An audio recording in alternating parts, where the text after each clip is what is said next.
하나님의 사랑은 한이 없는 것 같아요. 그렇기 때문에 하나님은 자녀들이 세상으로 나아갈 때 어떻게 해서든 그 자녀를 다시 돌아오게 하시려고 다시 하나님의 축복 가운데로 부르시는 것을 보게 되어집니다. 그래서 때로는 나를 간섭하시는 주님으로 인해서 아플 때가 있고 힘들 때도 있지만, 그래도 내가 주님 앞으로 다시 돌아설 수만 있다면 그것도 주님의 은혜이고 축복인 줄로 믿습니다. 그렇게 주님 앞으로 다시 돌아올 수 있다면 우리는 다시 하나님의 은혜 안으로, 다시 하나님의 생명 안으로, 다시 하나님의 축복 안으로 들어가서 주님과 함께하고 동행하는 그런 아름다운 삶을 살아갈 수 있기 때문입니다. 이것이 바로 질그릇 같은 우리 안에 하나님이 주신 보배, 즉 예수님과 복음과 사명이 함께하는 그런 아름다운 삶의 모습인 것이죠. 이처럼 질그릇같이 연약하고 초라한 우리들 안에 하나님이 주신 보배인 예수님과 복음과 사명이 담기게 되었을 때 우리는 큰 능력을 가진 하나님, 그 전능하신 하나님의 힘과 능력으로 인해서 강한 존재, 능력의 존재가 되는 것을 믿으시기를 바랍니다. 하나님이 나와 함께 하시며 나를 도우시고 인도하시고 건지시며 보호하시기 때문이지요. 또한 우리 주님은 세상 끝날까지 나와 함께 하시고 동행하시겠다, 우리를 버리지 않겠다, 떠나지 않겠다 약속하신 그대로 성령으로 우리 안에 임하셔서 우리와 언제 어디에서나 함께 동행하시기 때문입니다. 그러므로 보배를 가진 질그릇 같은 우리들은 사방으로 우겨쌈을 당하여도 쌓이지 않습니다. 답답한 일을 당하여도 낙심하지 않습니다. 할렐루야. 그리고 세 번째로 박해를 받아도 버림받지 않는다라고 고백하고 있습니다. 본문 9절을 같이 읽겠습니다. 시작. 박해를 받아도 버림받지 아니하며 거꾸로 트림을 당하여도 망하지 아니하고. 아멘. 그렇습니다. 하나님의 성도는요, 핍박을 받아도 버림받지 않는다라고 말씀하고 있어요. 사도 바울은 복음을 전하는 귀한 사역을 감당하면서 정말 많은 핍박을 받았습니다. 고린도후서 11장 23절 이하에서 고백하는 것을 보면 정말 우리로서는 그 중에 한 가지도 감당할 수 없는 핍박을 수도 없이 당하며 이 사역을 감당했다고 하는 것을 보게 되어져요. 감옥에 갇히기도 여러 번 했습니다. 매도 수없이 맞았습니다. 여러 번 죽음의 위기를 겨우 넘기기도 했어요. 구체적으로 보면 40에 하나 감한매, 즉 39대의 채찍을 5번이나 맞았습니다. 그러니까 사도 바울이 딱 옷을 벗어놓고 보면 온 몸에 정말 끔찍한 흉터들로 가득 차 있을 거예요. 그래서 사도 바울은 이 흉터들이 내가 예수를 믿은 흔적이다 라고 말하잖아요. 내가 예수를 믿은 흔적을 가졌다. 예수님을 믿기 위해서 이런 채찍을 당하며 또 태장으로 맞으며 온몸이 찢어지고 터지는 고통을 당하면서도 나는 예수를 믿었다라고 말씀하고 있는 것이죠. 그뿐입니까? 한 번은 돌로 맞아 거의 죽게 된 것 같이 되기도 했어요. 그래서 사람들이 죽었다고 생각하고 성 밖에 내다 버렸습니다. 그런데 나중에 깨어나서 그 성으로 다시 걸어 들어가시죠. 이 외에도 바울은 바다에서, 강에서, 그리고 사막을 건너며 수많은 위기에 처해야 했습니다. 그런 환경적인 어려움뿐만 아니라 때로는 강도를 당하기도 하고 동족에게, 이방인에게 생명의 위협을 받으며 지냈습니다. 그것뿐입니까, 여러분? 교회 안에서도 거짓 형제들로 인하여 아픔과 고통을 당하기도 했습니다. 그렇게 바울은요, 주님의 복음을 전하기 위해서 수고하고 애쓰며 이 귀한 사역을 감당했습니다. 때로는 잠을 자지 못했습니다. 때로는 물 한 모금 마시지 못했습니다. 때로는 단 한 숟갈의 음식도 먹지 못하는 어려움 속에서도 포기하지 않고 복음을 전했습니다. 살인적인 더위와 살인적인 추위에 시달리면서도 그 높은 산맥을, 길이 없는 곳을 넘어가면서도 그는 포기하지 않고 복음을 전했다는 것이지요. 또한 버리는 물건처럼 버림당하지도 않았습니다.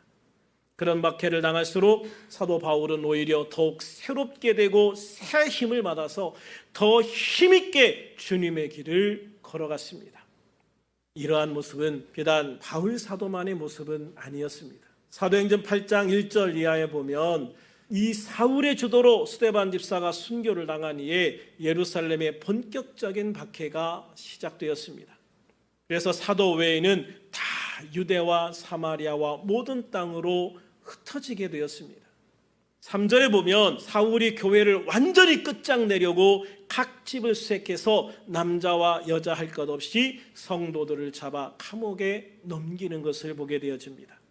그런데 4절에 보면 그 흩어진 성도들이 오히려 두루 다니며 복음을 전합니다. 그들이 예루살렘에만 머물 때보다 오히려 복음이 더 넓게 그리고 빨리 전해지는 것을 보게 되어지죠. 이것이 바로 박해에 굴복하지 않는 성도들의 모습인 거예요. 우리나라도 조선시대 말기에 많은 박해를 받았습니다. 그럼에도 복음이 소멸되지 않았습니다. 오히려 박해를 받을수록 복음이 더 빨리 넓게 전해지는 이상한 일이 벌어지는 것을 보았습니다. 개신교, 그러니까 우리 기독교가 본격적으로 박해를 받은 것은 일제강점기 신사참배를 거부하면서부터 시작이 되었습니다. 그래서 일제로부터도 많은 교회들이 강제로 문이 폐쇄되는 고통을 겪기도 했고 목사님들이 감옥에 가기도 하고 그런 수많은 핍박을 받아야만 했죠. 그래서 신사참배를 거부했기 때문에 죽은 목사님들도 굉장히 많았습니다. 그리고 교단 자체가 아예 폐쇄되어져 버렸죠. 우리 침례교회도 끝까지 신사참배를 거부하다가 완전히 교회가 폐쇄돼 버렸어. 교단 자체를 폐쇄했어. 그래서 일제가 아예 모이지조차 못하도록, 그러니까 교회 문을 아예 그냥 못을 박아가지고 교회에 못 들어가게 했을 뿐만 아니라 그 사람들이 2명, 3명 모이는 것조차 감시하면서 못하게 만들어버려서 일제시대 말기에 우리 침례교가 거의 교단이 없어지다시피 하는 그런 핍박을 받았거든요. 그럼에도 불구하고 하나님께서 은혜를 주셔서 다시 해방 이후에 믿음으로 교회들이 세워지고 하나님의 교회들이 다시 확장되어져서 정말 완전히 소멸될 것 같은, 소멸되어져 버렸던 같은 침례교단이 지금은 그래도 전체 기독교 교단 중에 상당히 위에 있는 그런 교단이 되어질 수가 있었습니다. 그리고 6.25 한국 전쟁을 통해서 공산당으로부터 엄청난 핍박을 받아왔죠. 북한의 공산당은 전쟁 전에 이미 북한 쪽에 있는 교회와 목회자들을 그리고 성도들을 거의 몰살시키다시피 했어요. 다 교회 문 닫아버리고 목사님들 잡아 가두고 죽이고 주된 직분자들을 다 잡아 죽였습니다. 그리고 그 인민군이 남한에 진군했을 때 가는 곳마다 교회 건물과 미션 스쿨을 폭파하고 불질러 버립니다. 그리고 죽창으로 찌르거나 목에 돌을 매달아 바닷가에 수장시키는 등의 끔찍한 방법으로 수많은 목회자와 평신도들을 학살했습니다. 교회에 남아있던 목회자와 성도들을 집단 학살하는 경우도 엄청 많았어요. 특히 이 호남 지역에 굉장히 많은 교회들이 집단 학살을 당했어요. 정확한 통계는 없지만 전체 남한 개신교 순교자의 약 70% 이상이 이 공산당에 의해서 이루어진 것입니다. 그러나 한국교회는 그런 핍박자들을 용서하고 다시 일어났어요. 박해에 굴복하지 않았어요. 한국교회가 이렇게 일어설 수 있었던 가장 중요한 게 용서와 화해라고 이야기를 합니다. 인민군들에 의해서 그리고 이 공산당 앞잡이들에 의해서 남한의 수많은 교회들이 집단 학살을 당하고 그 외에도 목사님이나 교회 장로나 집사들이나 아니면 교회 다녔다는 이유만으로도 잡혀서 즉석으로 인민재판을 받고 그 자리에서 죽임을 당하고 그거를 또 주도하는 사람들이 그 마을 사람들이었어요. 근데 전쟁이 끝나고요, 교회는 그들을 다 용서합니다. 그렇게 기독교, 이 한국의 기독교는 정말로 원수를 사랑하라고 하신 주님의 그 말씀을 몸으로 실천한 교회가 한국 교회였고, 그런 교회의 힘이 6.25 전쟁 이후에 교회를 이만큼 부흥하게 하신 힘이고 능력인 줄로 믿습니다. 박해에 굴하지 않고 오히려 용서하면서 더 굳세게 일어날 수 있었다는 것이죠. 그런 믿음의 선배들을 본받아 지금 우리들도 믿음으로 박해를 이기고 일어서야 할 줄로 믿습니다. 지금 우리에게도 알게 모르게 수많은 박해들이 가해지고 있습니다. 코로나19로 인한 아픔의 시기들을 지나면서 그런 사탄의 간교한 계략을 우리는 경험할 수밖에 없었어요. 그럼에도 우리들은 그런 사탄의 계략에 넘어가지 말아야 합니다. 세계 기독교 박해를 감시하는 오픈도어 선교회에 따르면 박해지수 1위인 북한을 비롯하여 박해 국가로 분류된 60개국이 있는데요, 이 60개국에 약 8억 명의 기독교인이 있다고 합니다.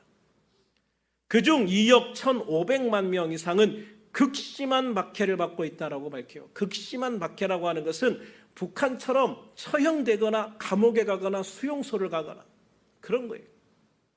월드 헬프의 에밀리 타문스는 박해받고 있는 기독교인들은 지금도 매일 폭력에 시달리고 감옥에 갇히고 차별받고 격리를 겪는다라고 말하고 있습니다. 그러나 정작 억압받는 당사자들은요, 자신들이 당하는 박해를 없애달라는 기도를 요청하지 않습니다. 자신들도 그렇게 기도하지 않는다고 합니다. 왜? 우리가 그렇게 기도해도 사탄은 절대 포기할 마음이 없다는 걸 아니까. 대신 주님, 이 박해 가운데서도 충실하게 신앙을 지킬 수 있는 힘과 능력을 갖게 해주세요. 우리를 위해서 기도하려면 그걸 기도해 줘라. 우리들도 그거를 기도한다. 할렐루야. 그렇습니다. 박해받는 그리스도인들은요, 그들의 고난에 대해서 오히려 감사하고 있으면서 그들은 이 시련이 믿음을 키우고 그리스도의 몸인 교회를 강화시키는 역할을 한다고 믿고 있습니다. 우리를 정말 부끄럽게 하는 모습들이죠. 그렇습니다.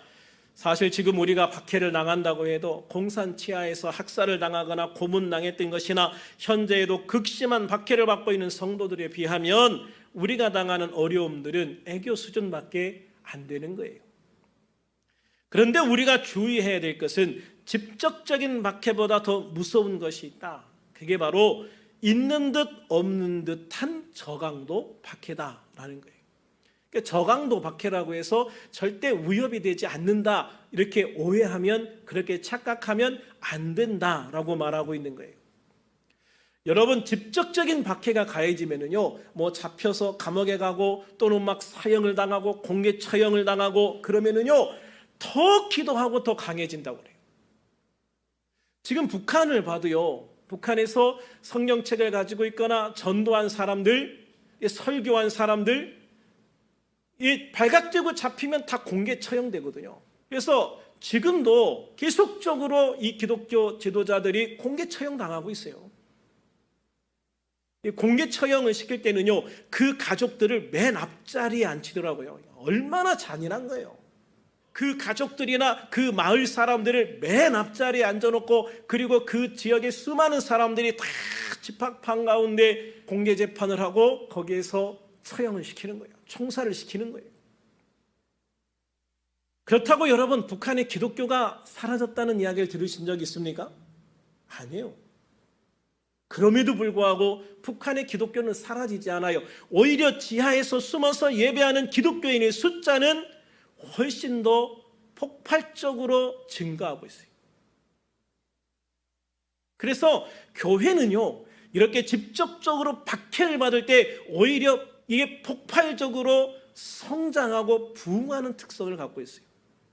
근데 문제는 뭐냐면, 우리는 박해를 받고 있지 않다라는 생각을 가질 때예요. 이때 우리가 경계심이 싹 풀어지면서 방심하거든요. 그러면서 우리의 믿음이, 우리의 신앙생활이 느슨해지고 약해지기 시작해요. 그때가 가장 위험할 때다라고 말하고 있는 거예요. 왜냐하면 이런 저강도 박해에 있는 성도들이 경계심을 가지지 않아서 자신도 모르는 사이에 무너지고 마귀의 계략에 당할 수 있기 때문입니다. 예수님은 이미 세상이 예수님과 모든 성도들을 박해할 것을 아셨어요. 그래서 요한복음 15장 20절에서 보면 사람들이 나를 박해하였은즉 너희도 박해할 것이다. 사람들이 나를 박해하였은즉 너희도 박해할 것이다 라고 경고하시죠. 그렇습니다. 예수님을 박해하고 십자가에 못 박아 죽인 사탄과 그의 하수인들이 시대가 지났다고 박해하지 않을까요? 예수님의 제자들과 성도들을 핍박하고 박해하여 죽인 사탄과 그 하수인들이 지금이라고 잠잠히 포기하고 있겠습니까? 아니에요. 사탄은 여전히 포기하지 않았어요. 사탄은 지금도 세계 곳곳에서 고강도 박해와 저강도 박해를 계속하고 있어요. 그래서 고강도 박해가 효과적이라고 생각하는 곳에는 고강도 박해를 하고 고강도 박해를 할 수 없는 곳에서는 저강도 박해를 계속하고 있는 거예요. 그것은 예수님이 다시 오실 때까지 멈추지 않을 거예요. 그러나 우리가 기억해야 될 것은요, 예수님을 믿는 우리는 결코 박해에 무너지지 않는다는 거예요. 주님이 우리를 버리지 않으시고 끝까지 함께 하시기 때문입니다. 할렐루야. 구약의 모세를 보면 사탄의 박해가 오히려 하나님의 역사를 만들어가는 도구가 된다는 사실도 알 수가 있어요. 사탄은 모세를 죽이기 위해서 태어나는 모든 이스라엘 남자를 죽이려고 했어요. 그로 인해서 모세는 엄마의 품에서 자라지 못하고 애굽의 공주의 손에서 애굽의 모든 선진 학문을 배우며 자랄 수밖에 없었어요. 그러나 그로 인해서 모세는 이스라엘 백성들을 이끌 지도자로 성장할 수 있었던 것이죠. 모세를 죽여서 하나님의 계획을 망치려고 했던 이 사탄의 계략이 오히려 모세를 더 훌륭한 지도자로 만드는, 하나님의 계획을 도와주는 효과를 가져오게 되었다는 것입니다. 사탄이 예수님을 십자가에 죽인 것도 그래요. 갈라디아 1장 4절에 보면 그리스도께서 하나님 곧 우리 아버지의 뜻을 따라 이 악한 세대에서 우리를 건지시려고 우리 죄를 대속하기 위하여 자기 몸을 주셨다라고 하셨어요. 그렇습니다. 예수님의 죽음은 모든 사람의 죄를 대속하시고 구원하시려는 하나님의 계획이었죠. 사탄은 예수님을 십자가에 죽임으로 하나님의 계획을 망쳐버린 것이 아니라 하나님의 구원의 계획을 완성시킨 거예요. 마귀의 방해 공작이 오히려 하나님을 도와주는 결과를 가져오게 된 거예요. 왜냐하면 하나님은 그 모든 것까지 이미 아시고 계획을 세우셨기 때문이죠. 그리고 예수님이 죽음에서 부활하심으로 모든 믿는 자의 주가 되셨습니다. 사탄의 권세를 무너뜨리셨습니다. 죽음의 권세를 이기시고 깨뜨리셨습니다. 할렐루야. 그렇습니다. 하나님께서는 사탄의 박해를 통해 하나님의 계획을 이처럼 완성시키기도 하시는 거예요. 쭉정이는 버리시고 알곡을 모으시는 기회로 삼기도 하시는 거예요.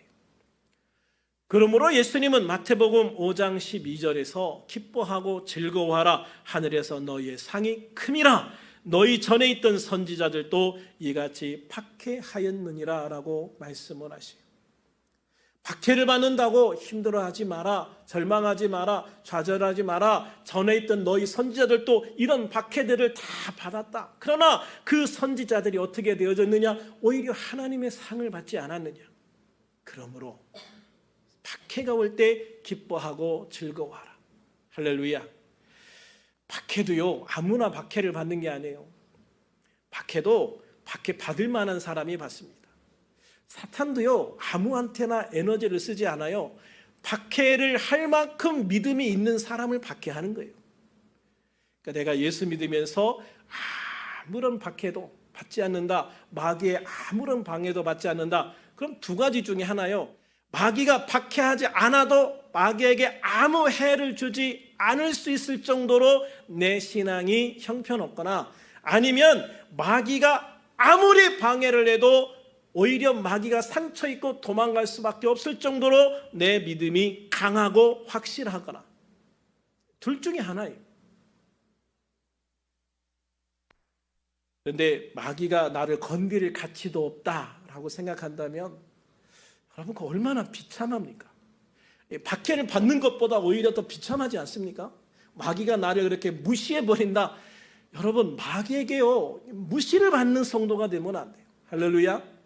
오히려 마귀가 바짝 긴장하고 나를 방해할지라도 주님의 도우심으로 등이 이기고 승리하는 그런 하나님의 자녀들이 되시기를 주님의 이름으로 축원합니다. 그래서 사도 바울은 로마서 12장 14절에서 너희를 박해하는 자를 축복하라, 축복하고 저주하지 말라 그랬어요. 하나님께서 그들의 박해를 통해서 오히려 우리의 구원의 계획, 우리의 축복의 계획, 우리를 하나님의 은혜 가운데로 세우려고 하시는 그 계획을 완성해 가시기 때문인 줄로 믿으시기를 바랍니다. 성도가 의를 행하다가 박해를 받는 것은 하나님께서 우리에게 상을 주시려는 사인이기 때문이기도 합니다. 그러므로 박해를 받음으로 인해 두려워하지 마시기 바랍니다. 화내지도 마세요. 사실 저도 많이 화냈습니다. 화가 났습니다. 정말 화가 났어요. 그런데 지나고 나서 보니까 다 쓸데없는 짓이었어요. 오히려 내 몸만 더 상했습니다. 낙심하지도 마세요. 뒤로 물러가지도 마세요. 주님께서는 우리가 박해를 받아도 핍박을 받아도 절대로 우리를 버리지 않으시기 때문입니다. 할렐루야. 그러므로 나를 버리지도 않으시고 떠나지도 않으시겠다. 세상 끝날까지 함께 하시겠다 약속하신 주님의 약속을 믿고 그 약속을 꼭 붙들고 믿음으로 달려가는 우리들이 되기를 주님의 이름으로 축원합니다. 주님이 나와 함께 하시기 때문입니다. 나를 도와주시기 때문입니다. 나를 건져주시기 때문입니다. 내게 힘을 주시기 때문입니다. 내게 능력을 베풀어 주시기 때문입니다. 주님의 강한 오른손으로 나를 붙들고 나와 함께 이 길을 걸어가시기 때문입니다. 우리 믿음의 선배들은요 그렇게 주님의 약속을 믿고 모든 박해를 이기고 승리하셨습니다. 그래서 우리들도 믿음의 선배들처럼 이렇게 믿음을 가지고 이기고 승리하는 삶을 살아야 될 줄로 믿습니다. 그래서 힘들고 어려울 때 우리가 이 찬송을 부르면 어떨까?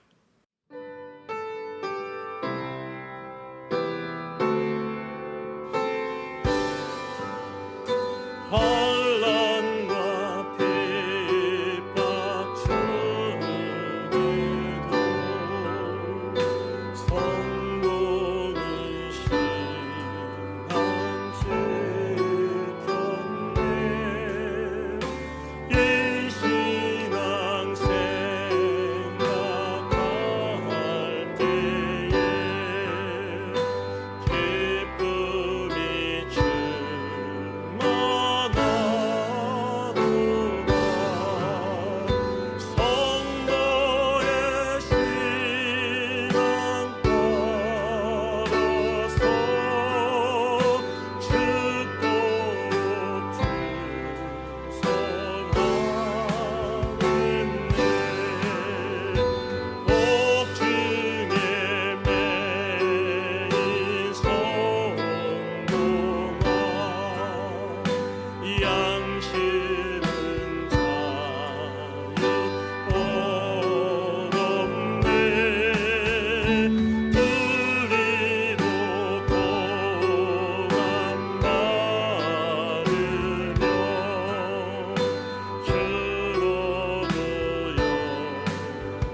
성도의 신앙 따라서 이 믿음 지키고 이 신앙 지키고 주님 만나는 그날까지 죽도록 충성할 수 있는 우리들이 되기를 주님의 이름으로 축원합니다.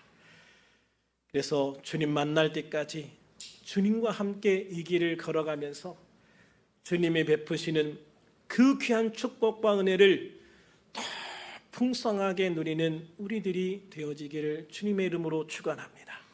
그리고 우리가 당하는 박해가 오히려 우리의 상급이 되기를 주님의 이름으로 축원합니다. 그래서 우리가 박해를 받을수록 더 굳건한 믿음으로, 더 귀한 소망으로 뭉쳐서 더 귀한 믿음으로 기도해서 하나님께 영광을 돌리는 승리자, 하나님께 온전히 더 나아가서 정말 주님 앞에 부끄러움 없는 자로, 주님께 칭찬받는 자로, 주님께 상급받는 자로 주님 앞에 설 수 있는 그런 우리들이 다 되어질 수 있기를 우리 주님의 이름으로 축원합니다. 축원합니다. 기도하겠습니다.